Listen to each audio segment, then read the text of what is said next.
네, 연습 문제 17.5를 같이 한번 풀어보도록 하겠습니다. 데이터가 이렇게 주어졌을 때 저희는 1차부터 4차까지 뉴턴 보관타 방식을 이용해서 x가 4일 때 함수값을 계산하는 것을 진행해 보도록 하겠습니다.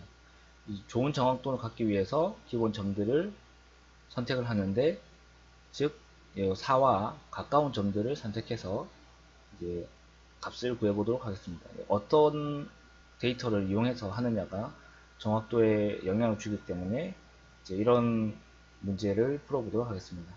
우선 주어진 바와 같이 데이터를 적어보도록 하겠습니다. 항상 이렇게 clear all, close all, clc 다 적어주라고 했죠. 이렇게 해야지 이제 기존에 남아있던 값들을 없애줄 수가 있기 때문에 이렇게 하라고 그랬고, 우리가 문제에서 봤던 값들을 이렇게 적어주도록 하겠습니다. 이렇게 값들이 이렇게 있었죠. 1, 2, 3, 5, 6, 7, 4, 5.5, 40, 82. 그 값들을 여기 적어주고요. 이게 이제 주석화되어 있으니까 풀어주고요. 그 다음에 보관해서 얻고자 하는 값을 찾아보도록 하겠습니다. 네, 우선 보관해서 알고자 하는 값이 r이 4일 때 이게 이제 우리가 원하는 값이 되고요. 이제 new int라는 함수를 이용해서 값을 한번 구해보도록 하겠습니다. new int는 데이터 포인트에 따라서 하나, 둘, 셋, 넷, 5개가 있으니까 4차로 뉴턴 보관을 하는 함수식입니다. 함수입니다. 내장 함수입니다. 여기서 F9를 누르면 값이 계산이 되고, 저희가 원하는 FR의 F, 이게 보관 값이죠. 이런 차례로 주어졌을 때, 데이터가 주어졌을 때의 보관값 F가 4일 때 값은 F4는 16이 되네요. 여기 보시는 것처럼 이렇게 해서 우선 내장 함수를 이용해서 값을 알아보았고, 우리가 프로그램을 짜서 한 번 더 1차부터 4차까지 진행해 보도록 하겠습니다. 우선 여기에 있는 것을 보시면 0차죠. 0차. 0차는 따로 이제 데이터를 추가해 줄 필요가 없기 때문에 바로 F1 값이 되는 거죠. 여기서 7이 되는 거죠. 7. 보시는 것처럼. 그 다음에 1차 보관. 1차 보관은 1차 보관을 해보겠습니다. 1차 보관은 저희가 미분을 하는 거죠. 미분을 해서 각각의 1과 2 사이에서 미분하고 3, 2, 5, 3, 6, 5 이렇게 미분하는 거죠. 그래서 이제 x의 사이즈를 구한 다음에 x의 사이즈를 구한 다음에 1을 빼고, 그죠? 우리 총 5개의 데이터 포인트가 있었으니까 4개만 해줘야 되겠죠?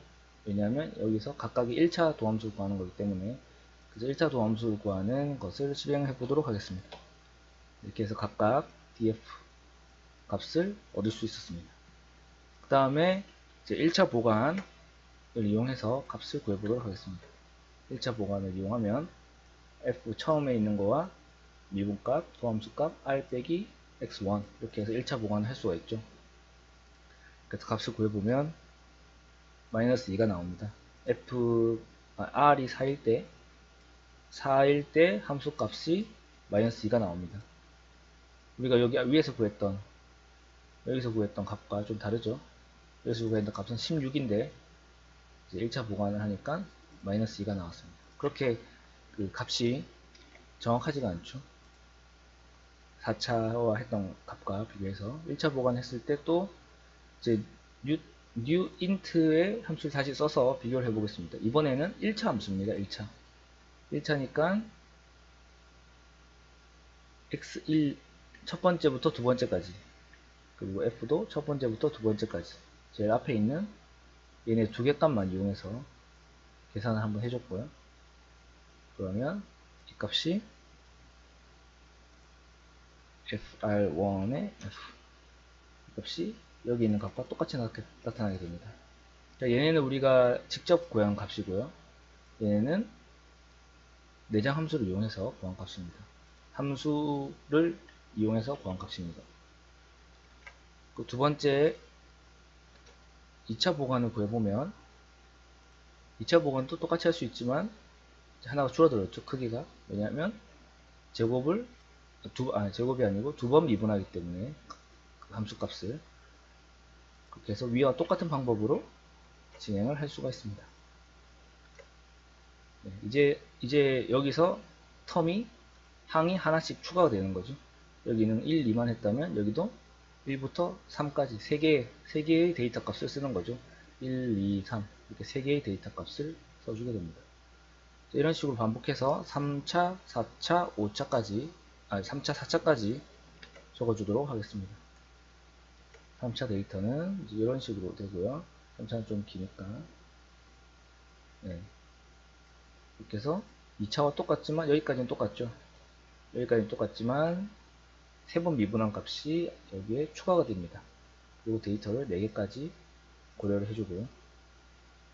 4차 보관법도 형태는 거의 비슷한데 항이 하나 더 추가가 되는 거죠. 보시면 이제 여기 4번 미분한 값이 추가가 되고 new int를 쓰기 위해서 총 5개 모든 데이터를 사용해 줬습니다. 이렇게 해서 이 값을 실행을 하면 우리가 처음에 했던 16값과 비슷하게 나오고 각각의 차수별로 1차 뉴턴, 2차 뉴턴 당시, 3차 뉴턴 당시, 4차 뉴턴 당식 보관법의 값을 얻을 수가 있습니다.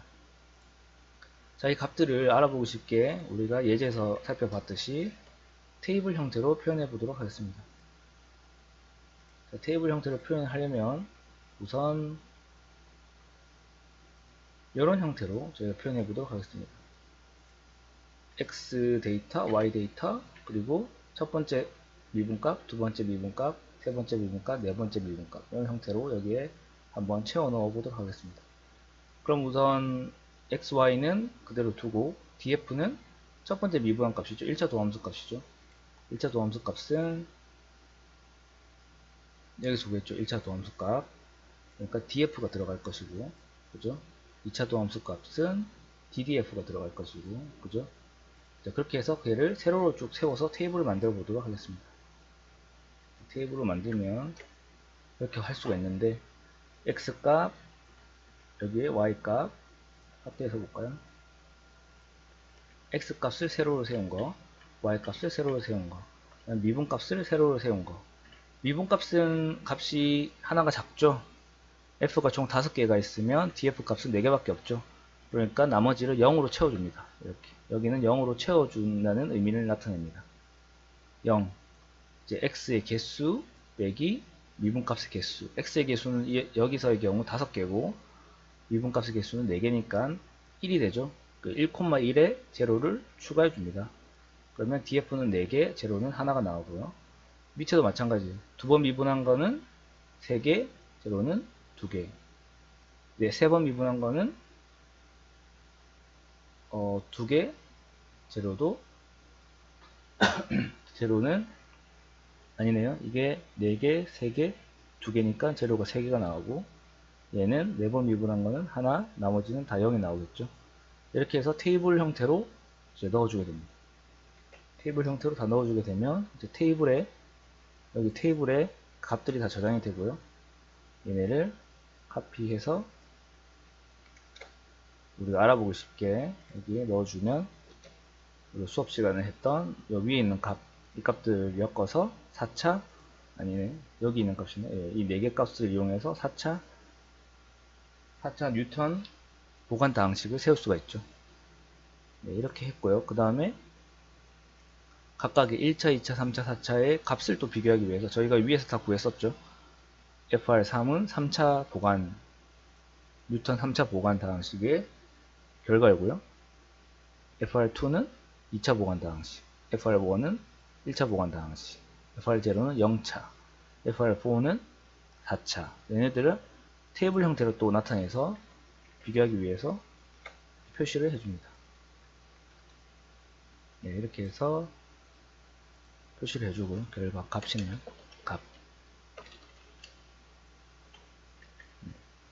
자, 이거의 의미는 저희가 일일이 수치적으로 구했던 값이고 FR4 이렇게 해서 구한 거는 위쪽에다가 테이블 형태로 만들었고, 우리가 함수를 이용해서 구한 거는 이제 아래쪽에다가 만들었습니다. 이 값이 같아야 되겠죠.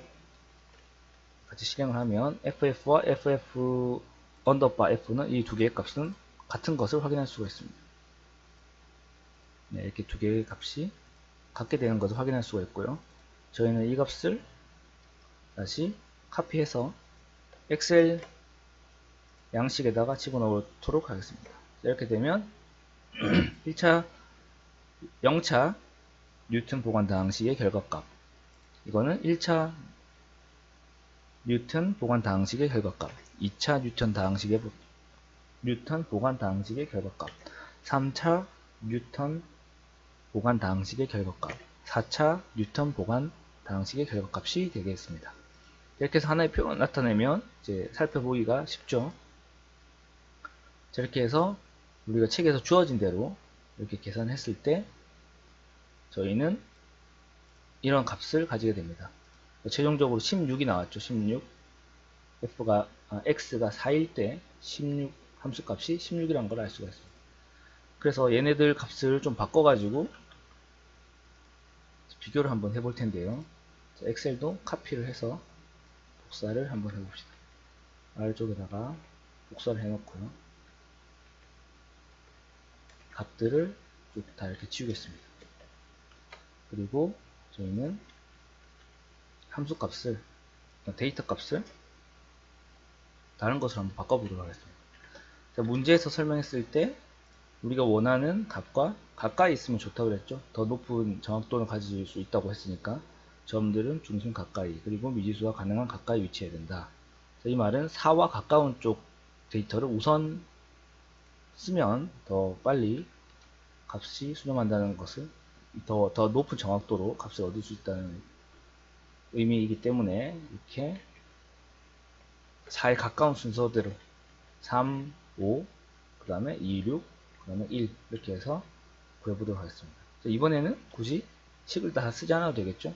그냥 모두 선택해서 F9를 누르면 시작부터 끝까지 진행이 되겠죠. 그 다음에 저희는 테이블을 클릭하고 그리고 FF4를 클릭해서 엑셀에다가 집어넣어주면 됩니다. 카피,